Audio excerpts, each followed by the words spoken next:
E aí, pessoal, tudo bem com vocês? Na aula de hoje, a gente vai mais uma vez determinar as constantes da lei de velocidade de reação, mas agora utilizando outra metodologia. Em vez da gente utilizar aqueles pontos da velocidade inicial de reação, a gente vai utilizar no mesmo artigo aquele gráfico da figura 1, aonde ele dá um ensaio cinético. Então, deixa eu mostrar aqui para vocês. A gente vai se basear nesse gráfico aqui e exclusivamente neste gráfico aqui agora, mas a gente vai conseguir tirar constantes para a lei de velocidade de reação que elas não necessariamente são válidas para todas as faixas, porque o que acontece? Quando você quer fazer um experimento para determinar as constantes, você pode fazer como o artigo fez aqui, né? Avaliar essas leis, as velocidades iniciais de reação, ou você pode fazer diversos ensaios cinéticos em diversas condições diferentes. É um pouquinho mais difícil de resolver e até um pouquinho mais difícil de fazer, na verdade, né? Porque aqui são experimentos bem simples. Você coloca uma concentração de álcool, uma concentração de ácido, deixa ali 2 minutos, avalia o quanto variou a concentração de álcool, a concentração de ácido, e com isso você calcula a taxa inicial de reação, como a diferença entre a concentração inicial e a concentração no tempo igual a 1, por exemplo. Na verdade, a taxa inicial de reação seria o limite disso quando o tempo tendesse a zero. Mas para uma reação que demora horas e horas e horas para acontecer, você pega ali 2 minutos e fazendo a diferença entre o início e o fim, a gente fala que esse 1 minuto, 2 minutos é o tempo tendendo a zero para ser a taxa inicial. A taxa inicial é a taxa exatamente no tempo igual a zero. Tudo bem? Então são reações muito mais rápidas. Aqui não. Aqui a gente coloca as concentrações dos reagentes, né, que no caso aqui está 0,25 molar de cada, e a cada tanto tempo, no caso aqui parece que a cada 4 horas, os autores foram tirando pontos, e aí, quer dizer, começa a cada 4 horas, depois tira um monte de ponto junto, tá meio que uma bagunça aqui, né? E daí espaça, né, porque a taxa de reação cai bastante, e aí você pode utilizar esses pontos aí também, pega esses pontos, analisa, sabe a concentração de éster em cada um desses pontos, ou poderia ser ao contrário, saber a concentração de não de éster necessariamente, mas poderia pegar a concentração aqui dos reagentes, né, que os reagentes eles vão caindo. E aí é possível também, é um jeito bem comum, na verdade, de determinar as constantes por meio disso. Não vai mudar praticamente nada do que a gente fez da aula passada. A diferença é que antes a gente tinha que resolver essa equação aqui. Essa equação aqui é uma equação simples, é uma equação algébrica. Agora a gente tem que resolver não essa equação aqui, mas como isso aqui está variando com o tempo, a equação do reator batelada, que é basicamente essa equação aqui, só que uma derivada, né? Então, vamos lá, vamos fazer isso aqui na aula de hoje. Então, eu vou pegar, ó, esse aqui é o nosso arquivo da aula passada. Eu vou salvar uma cópia dele. Deixa aí salvar a cópia. Então, salvou a cópia dele aqui. Eu vou chamar ele de Otimização Reatores Aula 2, certo? Então, deixa eu maximizar a janela aqui. Estamos com o nosso programa da aula passada. O nosso programa da aula passada estava bonitão, otimizou muito bem. E agora a gente vai mudar um pouquinho a diferença agora. Então vamos começar aqui. A gente vai usar outro dataset. Então, na aula passada a gente usou os datasets provindo desses dois gráficos aqui. Agora a gente vai usar o dataset provindo do outro gráfico, que é o dataset provindo desse gráfico aqui. Eu peguei da mesma forma, não vou fazer de novo como eu peguei, né? Foi usando o site lá, pegando os dados de ponto a ponto e acabei adicionando para um arquivo do TXT chamado de data2. Tudo bem? Vai começar exatamente igual, a gente vai seguir todos esses passos, importar os dados, foi o que eu acabei de fazer, importei os dados, criar a função objetivo, definir as estimativas iniciais e resolver o modelo. Só que agora, para a gente calcular a função objetivo, vai ter certa diferença, porque o que acontece? Antes a gente tinha os pontos discretos, né? Agora a gente vai ter que resolver todo o modelo e aí sim conseguir calcular. Então, eu vou. A nossa função objetivo não vai mudar muito, mas o nosso inicial aqui ele vai mudar bastante, porque a gente vai ter que fazer tudo aquilo que a gente faz quando a gente resolve uma equação diferencial. Então, começar discretizando, criar uma variável ali para alocar o tempo total que a gente quer resolver a equação. Então, total time igual essa reação que ela dura umas 100 horas, né?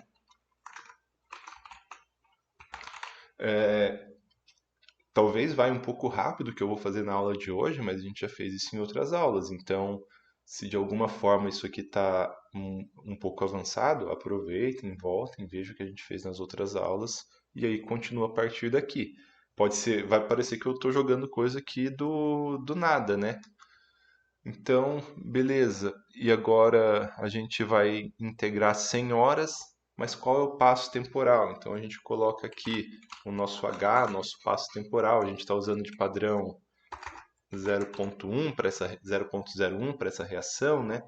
Que seria um passo super pequeno ali, que praticamente não existe variação nesse passo. Então, aqui 1/100º de hora pode ser que não aconteça quase nada com a reação.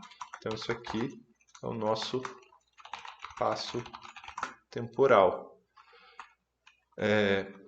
A partir disso, a gente determina o número total de dados, o número total de pontos que a gente vai ter, né, para a gente fazer essa integração pelo método das diferenças finitas, e o número total de pontos é o tempo reacional, ou tempo total, dividido pelo passo. Então, se a gente tem 100 horas e a gente está dividindo as 100 horas cada uma passando cada hora de 0,01 em 0,01, a gente vai ter um número total igual a o total time sobre o H. Isso aqui vai dar, vamos ver, vai dar 100.000. Print NT. Quantos pontos que a gente vai ter? O que aconteceu aqui? Ah, não. O que eu fiz aqui também, né, gente? Isso aqui é H, não existe horas. Então, 100.000 não, 10.000 totais, né? E ver que é 10.000.0. Como a gente vai usar isso no loop, e a gente não pode, no loop lá, a gente tem que ter um número inteiro, a gente transforma isso num número inteiro. Certo? Pronto, agora nós temos um número inteiro. O que a gente vai fazer? A gente vai pegar e a gente vai calcular CB ao longo do tempo. Só que a gente não calcula aqui, aqui, aqui, aqui. Como a gente está usando, vai ter que recorrer a um método para resolver equações diferenciais, a gente calcula em todos esses pontos aqui, que no nosso caso vai dar um total de 10.000 pontos. E a gente não consegue calcular o CB sem calcular o CA e sem calcular o CC. O CB, eu me confundi tudo. A gente não consegue calcular o CC sem calcular o CA e sem calcular o CB. Então a gente tem que criar as matrizes para alocar esses dados. Então vamos lá. Eu imagino que vocês já tenham feito isso e eu estou sendo repetitivo, porque esse era o objeto da nossa prova e todo mundo já fez ela. Então eu imagino que eu estou sendo bem repetitivo em coisas que vocês já fizeram aqui. Então por isso eu vou um pouquinho rápido. Então a concentração, criando a matriz vazia para o reagente A, né? Então a gente cria ali, chama o NumPy, zeros, com o número total de dados, mais 1, certo? E a gente vai criar essa matriz aqui para CB e CC.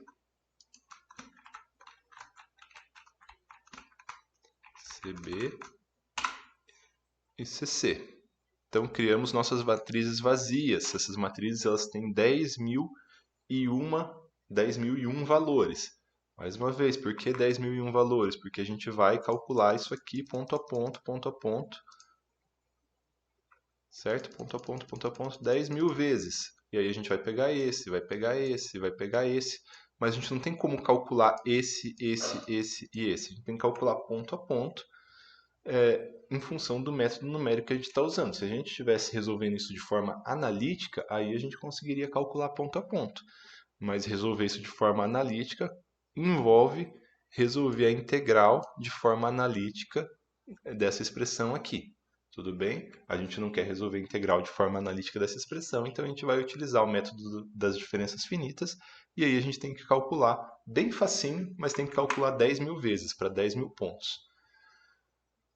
O que mais que a gente precisa? A gente precisa da matriz tempo, né? Então, desculpa, a gente pegou as matrizes aqui para as concentrações, mas a concentração ela é função do tempo. Então, a matriz tempo a gente já pode alocar todos os valores dentro dela, né? Mais uma vez, a gente vai ter que usar aqui, vai recorrer a um comando que a gente já explicou na aula, que é o arrange ou o linspace. Eu vou usar o linspace. O linspace a gente vai criar uma matriz que ela vai de um número inicial até um número final. No nosso caso aqui, então, de 0 até o total time. Então, o tempo vai ser de 0 a 100, certo? Então, ela vai começar em 0 horas e vai terminar em 100 horas. E o linspace ele faz uma matriz onde a gente consegue pegar esse intervalo e dividir em quantos passos a gente quiser, em quantos elementos a gente quiser. Então, o inicial, o final e de quanto em quanto seria o arrange. Na verdade, em quantas divisões a gente quer dividir essa matriz? A gente quer dividir nesse mesmo número, porque tem que ter o mesmo número de concentração e o número de tempo, certo? Então, agora a gente vai ter uma matriz que começa em 0 e termina em 100 horas, dividida em 10.001 espaços. Criamos nossa base, certo? Criamos nossa base aqui. Isso aqui é para a gente conseguir resolver a equação diferencial. Agora, a gente tem uma pequena diferença ali do que a gente fez, que aqui a gente conseguia resolver direto, né? A equação era uma equação algébrica. A gente não vai conseguir resolver direto a equação algébrica agora. A gente vai ter que criar uma função para resolver a equação diferencial e depois jogar aqui dentro da função objetivo, certo? Então, o que a gente precisa para resolver equação diferencial?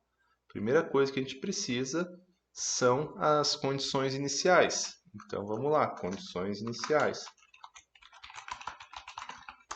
Depois a gente cria uma função colocando ali o método das diferenças finitas.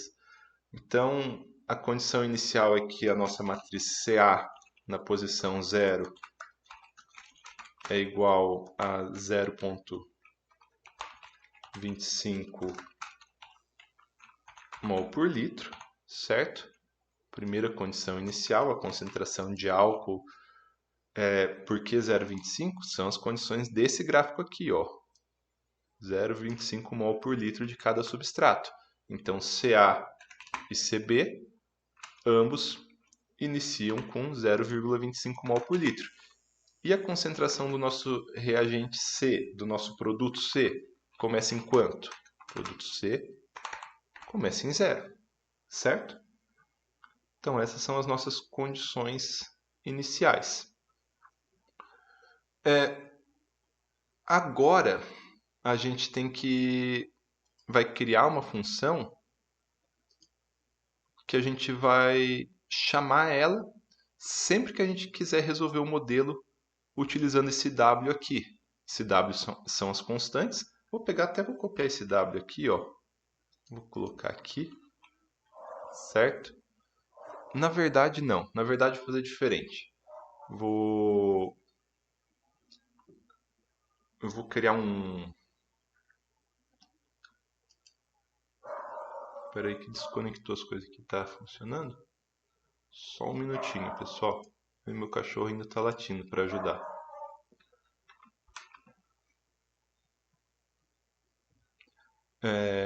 Para ficar bem mais fácil, bem mais didático, eu vou criar uma função objetiva. Vou criar uma função onde a gente vai resolver a equação diferencial dependendo dos parâmetros que a gente quiser. Então a gente tem Vmax, Ka, Kb, Kia, Kib, e aí dependendo das condições que a gente colocar ali, dependendo dos parâmetros que a gente colocar, ela vai retornar tudo aquilo para nós, toda a resolução da equação diferencial para cada parâmetro, para essas condições iniciais aqui.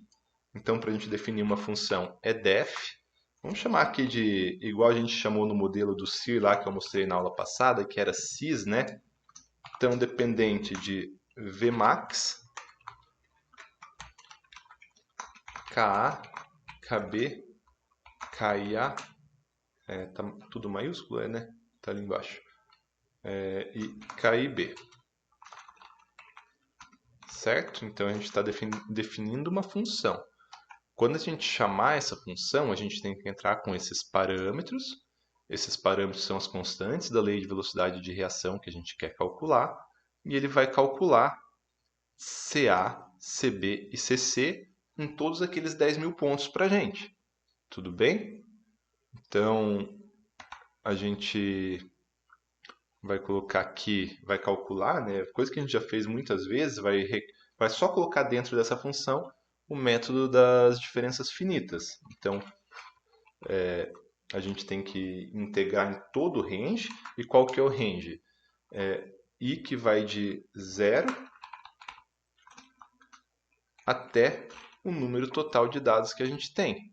De 0 até nt. Por que a gente coloca nt mais 1? Né? Porque a gente...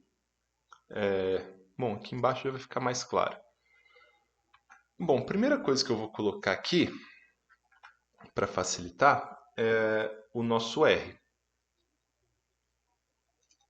Eu vou copiar aqui porque ele é um pouquinho grande, eu já deixei copiado em outra tela, que é a nossa lei de velocidade de reação. Então, é aquela lei de velocidade de reação, a gente já utilizou algumas vezes, então eu já tinha digitado essa lei de velocidade de reação aqui. Vmax, concentração de A, concentração de B, sobre A vezes concentração de A vezes concentração de B, vezes K vezes concentração de B e assim por diante. Então, está aqui. Vmax vezes concentração de A vezes concentração de B, sobre concentração de A vezes concentração de B, vezes Ka vezes concentração de B, e assim por diante. Tudo bem? Então, essa é a nossa equação para a lei de velocidade de reação. Certo?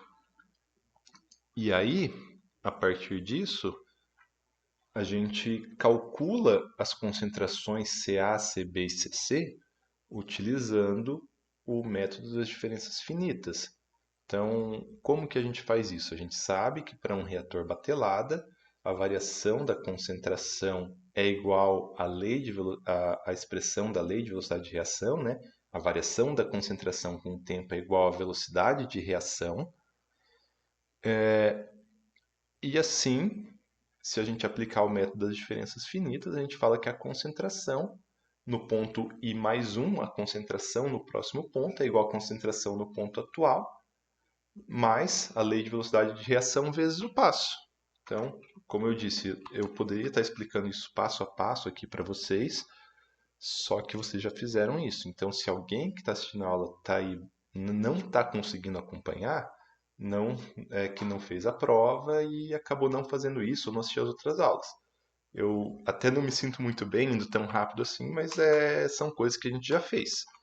Então, CA em I mais 1 é igual a CA em I vezes,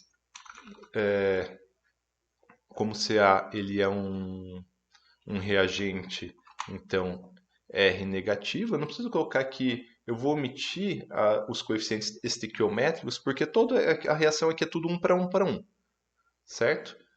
Então, a velocidade de reação vezes o passo temporal, certo? Então, CB é a mesma coisa. CC quase a mesma coisa.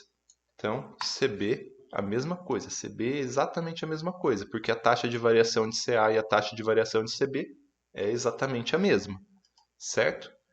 E CC é ao contrário, porque ela é um produto, então ela é positiva. Então, enquanto essas daqui estão sendo consumidas, essa aqui está sendo produzida. Aqui eu coloquei mais vezes, mas na verdade é um mais, né? Então agora está certinho. E o que tem que acontecer? Nossa função ela tem que retornar para nós o que a gente quer, né? Qual que é o nosso objetivo? Nosso objetivo é conseguir criar esse gráfico aqui para comparar a nossa curva com os nossos pontos, tudo bem? Então a gente está tentando fazer a curva. Então nossa função ela pode retornar para nós return a matriz CC. Correto? Bom, deixa eu ver se isso aqui vai funcionar, porque pode não funcionar porque essas variáveis aqui elas podem não ser consideradas variáveis globais. Vamos ver se isso aqui vai funcionar. Vamos dar só um print CC.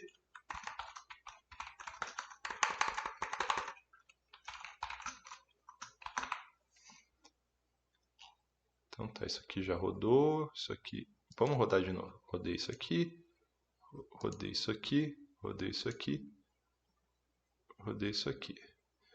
Não deu certo, porque não existe o...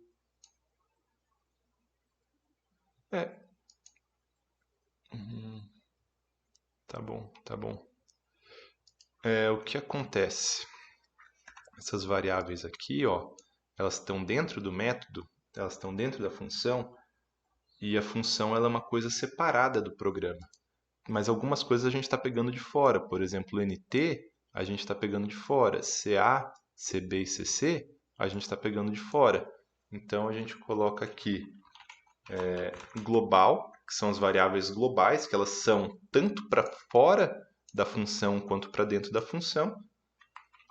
CA, CB, CC e NT. Certo? Vmax, KA, KI, KB não precisa colocar como global porque ela é parâmetro, ela vai entrar de qualquer forma. Vamos ver se agora funciona.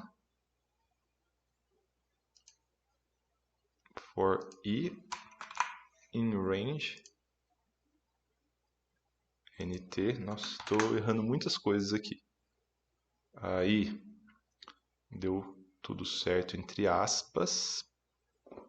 Era para ter dado tudo certo, mas CC não pode ser 0. Vamos ver aqui como que vai ficar. Vou colocar aqui mais um código. Dá para colocar um plt.plot aqui. T por CC. Tá bom? Algo de errado não... Algo não está certo. Vamos ver de novo aqui.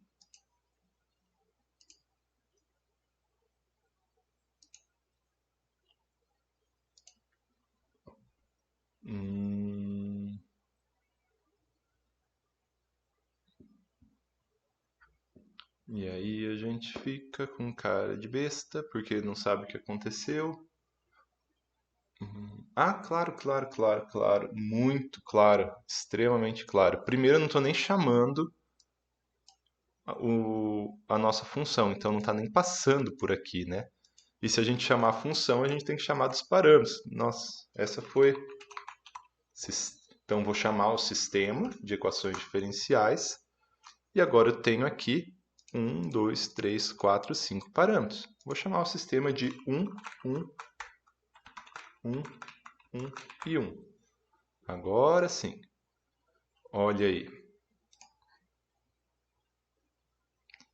Olha que interessante. Bizarro, mas interessante. Eu não sei como deu esse formato. A equação não é para dar esse formato, mas tudo bem. Isso aqui dá... Bom.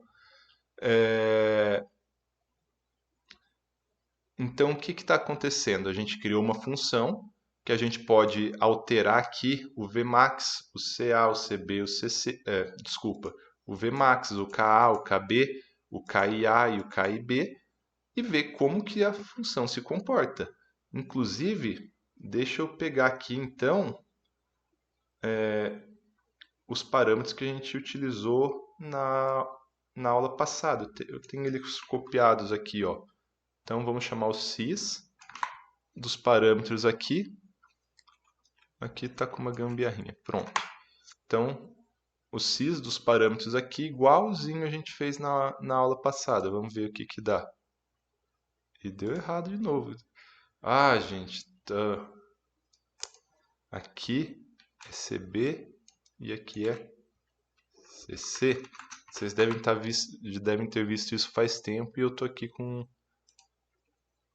Aí, agora sim, ó, tá chegando lá. Então vamos ver. Olha aí, conseguimos. Ficou grande, né? Então a gente consegue aqui. Aí, ó. Então a gente já tem uma função agora que a gente vai jogando aqui as nossas estimativas de parâmetros e ele dá como que vai ficar o gráfico para a gente. Na verdade, ele resolve para CC, né? Então a gente joga qualquer parâmetro. Então eu posso pegar aqui, ó, sys de... Vamos supor que eu chuto que todos os parâmetros são 2. 2, 2, 2, 2, 2. Então eu pego aqui, resolvo e ele mostra pra gente como fica o gráfico. Olha que 2, 2, 2, 2, 2 nem foi tão ruim, né? Beleza, fizemos nossa primeira parte. Então agora a gente consegue resolver aqui. Isso aqui não precisa mais, eu vou apagar essa parte aqui, a gente usou só de referência. Agora a gente consegue entrar aqui na função objetivo. Entrar aqui na função objetivo e criar uma função objetivo. O que é a função objetivo? A função objetivo é uma função onde a gente vai entrar esses parâmetros e ela vai dizer o erro para a gente. Só que agora vai ser um pouco diferente. Agora, em vez de usar aqueles dados que a gente estava utilizando e resolver a equação algébrica aqui, a gente vai usar outros dados e resolver a equação diferencial. Então, eu vou apagar isso aqui, que não vai usar. Isso aqui tudo vai continuar. Isso aqui tudo permanece, não muda nada, certo? Então, a gente vai criar uma função chamada função objetivo de W. O W vai ter as nossas estimativas para as constantes da lei de velocidade de reação. Então, quando a gente chamou aqui, a primeira coisa que a gente vai fazer é pedir para ele resolver o sistema. Sys de W. Certo? Por que a gente vai pedir para ele resolver o sistema? Na verdade, não vai ser de... Poderia até ser de W, mas para ficar simples, vamos colocar assim, ó. A gente vai pedir para ele resolver o sistema utilizando os parâmetros que ele tem aqui dentro, certo? Vamos lá, bem devagar. O que vai acontecer? A gente está criando uma função dependente dos parâmetros W. Os parâmetros dos W são as constantes da lei de velocidade de reação. Quando entra na função aqui, a gente tem que deixar tudo agrupado nesse W, porque é como funcionam os métodos de otimização do SciPy. Quando a gente entra na nossa função, a gente manda esse W para cada variável. Então a gente coloca aqui. Vamos fazer assim, ó, para ficar bem claro. Então a gente fala assim, Vmax, Ka, Kb, Kia, Kib é igual a W. Então, Kmax vai receber esse valor, Ka vai receber esse, Kb vai receber esse, Kia vai receber esse e Kib vai receber esse. Certo? Essa aula vai ficar gigante. Já está com meia hora, mas não temos muito o que fazer. Bom, então agora a última coisa que falta aqui é a gente conseguir calcular o erro. Então, vamos ver se a gente tem aqui uma...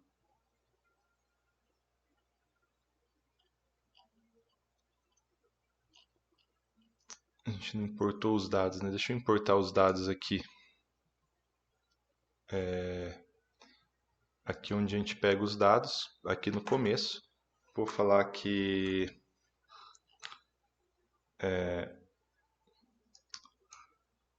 os nossos dados, a matriz data, ela recebe np.loadtxt do meu data2 agora, né? Ponto .txt. E agora eu pego... O que tem nesse data2? Ele tem poucos pontos, né? Mas é basicamente o tempo e a concentração de C experimentais. Então, a gente vai criar aqui a matriz tempo experimental, que recebe data de todas as linhas da coluna 0 e a concentração de C experimental, que recebe a mesma coisa, os dados de todas as linhas, porém da coluna 1, certo? E o número de dados que a gente tem, n_dad, é o tamanho da matriz C, por exemplo, np.size, a matriz CC ESP. Pronto, estamos com tudo definido aqui. Então, para a gente ir lá calcular o erro agora dentro da nossa função objetivo, a gente vai calcular o erro entre o C experimental e o C calculado, certo? A gente não calculou o C para todo o tempo de 0 a 100? E a gente não tem valores de C experimentais aqui? A gente não tem uma série de valores de C experimentais? De 0 a 72 horas? Certo? Então, o nosso erro vai ser a diferença entre esses valores. A gente tem ali alguns pontos, a gente tem esse número aqui de dados de ponto, e a gente vai definir o erro só em relação a esses valores. Então, vamos lá. Então, a gente começa como o nosso erro é 0, e para cada ponto que a gente tem, para cada dado que a gente vai calcular o erro. Então, for i in range n_dad, como que eu coloquei ali? Coloquei com um underscore. Para ir de 0 até o número de dados que a gente tem, o que a gente vai fazer? A gente vai calcular o erro para cada um desses dados. Como que a gente calcula esse erro? Vamos lá. O erro recebe sempre somando, né? Mais igual é recebe somando. O valor absoluto, porque erro não pode ser negativo, da concentração de C experimental no ponto I, menos a concentração de C no ponto I equivalente. Então, ó, a gente vai ter uns... Quantos dados que dá? Dá 14 dados, certo? A gente tem 14 pontos experimentais aqui. Só que a gente, na concentração de C, a gente tem milhares de pontos. Como que a gente faz uma equivalência entre esse I aqui, e esse I aqui ele representa, no I igual a 1 ele representa 0 hora, no I igual a 2 ele representa 2 horas, no I igual a 3 ele representa 4 horas, no I igual a 4 ele representa 6, com esse I aqui, que representa de 0,1, 0,01 hora em 0,01 hora. A gente basicamente não pegou a hora e dividiu pelo H para gerar esse I, certo? A gente não fez isso, a gente pegou a hora e dividiu pelo H. A gente vai fazer a mesma coisa. A gente vai pegar aqui, por exemplo, se eu pegar o ponto...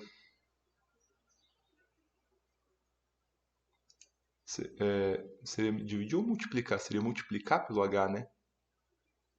Ou seria dividir? Vamos testar os dois aqui. Então tem que ser o valor inteiro de I sobre H. ou vezes, na verdade, né? Vezes H. Vamos só pensar aqui rapidinho. Se o meu I, se eu pegar aqui a matriz C, certo? E pegar o ponto 100 da matriz C, ponto 100 da matriz C, se a gente multiplicar por H, vai dar equivalente a 1 hora. Acho que é isso mesmo. Posso estar enganado, qualquer coisa eu volto. Às vezes a gente vai dando aula assim e acaba se confundindo um pouco. Mas não tem por que não ser isso aqui não, é isso mesmo. Então, só pensar aqui, né, o nosso ponto 10.000, que seria o nosso último I. Não, na verdade, estou enganado, sim. Eu estou enganado, não é o I da outra matriz. O I, para transformar o I da outra matriz em hora, a gente faria isso. Mas para transformar esse I aqui em equivalente no I da outra matriz, aí sim tem que dividir. Isso aí está certo. Agora sim está certo. Porque agora é o contrário do que eu estava falando, né? Se a gente pegar o I igual a 5, que equivale a 7 horas, teria que dividir, na outra matriz seria 5 por H, que seria o ponto 500 para dar o ponto 7 horas. Isso, está certinho. Desculpa a minha viajada aqui, pessoal. Então, ó, agora a gente está trabalhando com os mesmos pontos, exatamente. O ponto I na matriz dos experimentais e o ponto I sobre H na matriz dos calculados para dar exatamente o mesmo ponto. Isso, perfeito. E aqui não muda mais nada não, é exatamente a mesma coisa. Então a gente imprime o K, imprime o erro. Ixi, vai dar muito erro. E agora a gente terminou nossa função objetivo. Quer ver? Então a gente coloca um W qualquer aqui, se não der erro. Deu erro. Deixa eu apagar aqui e entender o erro que deu. Return. Aqui tá certo, aqui tá certo. Deixa eu dar um Ctrl F9 aqui só para ter certeza. Na verdade, quando eu dei o Ctrl F9 deu certo. Então, quando resetou as variáveis e calculou tudo de novo, né? Podia ter alguma variável que estava meio zoada. Então tá certo. Olha, já deu um erro muito pequeno. A gente tá colocando. Também a gente está colocando, acho que já está chutando algo bem certo, né? Então isso aqui é o nosso valor de W que a gente pegou na outra otimização. Vamos trocar o valor de W aqui. 1, 1, 1. O que ele vai fazer? Ele vai pegar esses valores, vai iniciar a função objetivo, Vmax vai virar 1, K vai virar 1, KB vai virar 1, KIB vai virar 6,5. Vai chamar o sistema aqui, vai resolver o sistema de equações diferenciais, esse aqui, com essas constantes, e aí vai gerar uma matriz C, né? Vai gerar uma matriz C e vai comparar essa matriz C, vai calcular o erro dessa matriz C com a matriz C experimental. Certo? Ó, mudei agora, diminuiu mais ainda o erro. Estranho, mas tudo bem. Vamos lá. Agora que a gente tem isso, vamos pegar esse W aqui e vamos fazer exatamente o que a gente fez na outra aula. Então a gente pega um W, um chute inicial, uma estimativa inicial para as nossas constantes e manda calcular, minimizar a função objetivo. Minimize aqui, vem da onde? Vem da biblioteca scipy.optimize, é o minimize. Minimize. Então vamos lá. Está diminuindo. Então ele está tentando otimizar aqui, buscando o menor erro possível dentro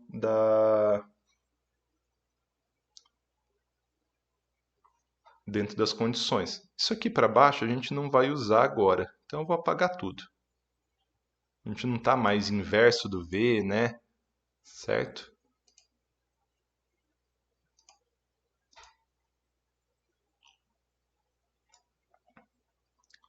Tá travado aí no 0,11? Parece que ele já pegou valor menor que 0,11, não parece não? Tinha impressão. Não, 0,11 é o menor até agora. Vai convergir a qualquer momento porque não está saindo muito do 0,11. Aí chegamos. São constantes totalmente diferentes aqui, né?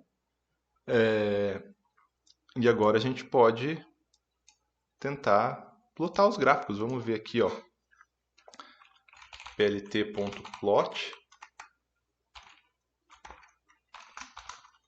Vamos primeiro ter esp por cc esp. Vamos ver aqui. Aí, eu vou mandar plotar como bolinhas, porque são dados experimentais. Aqui estão nossos dados experimentais. E aí agora eu vou mandar plotar os nossos dados calculados. T por cc. Vamos ver. Olha aí que maravilha. Modelamos os dados. São outras constantes, não são as mesmas constantes. Na verdade, elas são bem parecidas, né? São bem parecidas. Deixa eu guardar essas constantes daqui, ó.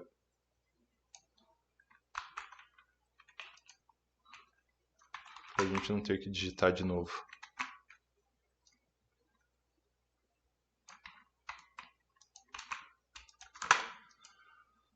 Tudo bem, ó.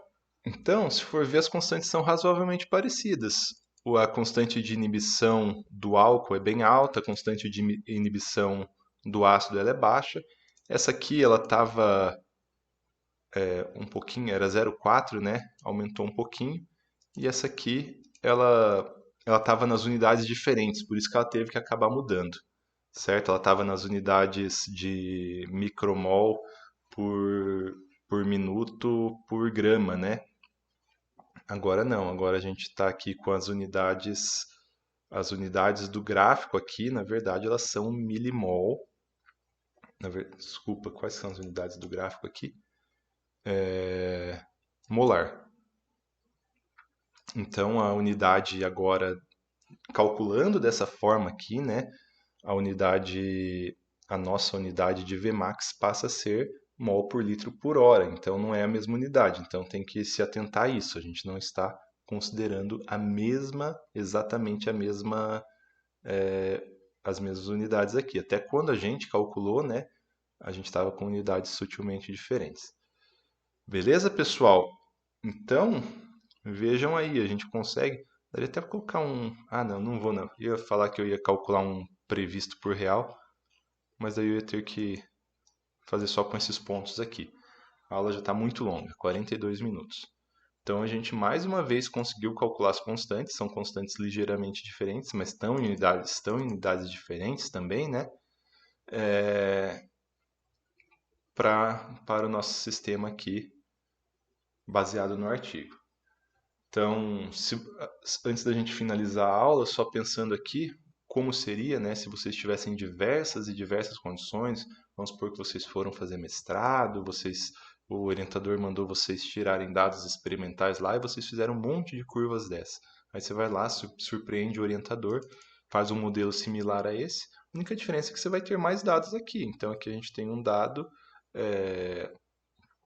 a gente poderia ter concentração de Ca, concentração de Cb aqui, tudo isso só ia agregar. Tudo dependeria de como a gente entraria aqui no cálculo do erro, né? A gente poderia colocar o erro, vamos supor que aqui a gente tivesse dados de Ca e de Cb também. A gente poderia somar aqui o erro de Ca, o erro de Cb. Se a gente tivesse outras condições aqui, muitas outras condições, a gente vai somando tudo e tenta minimizar o erro. Beleza, pessoal? Então, até nossa aula que vem.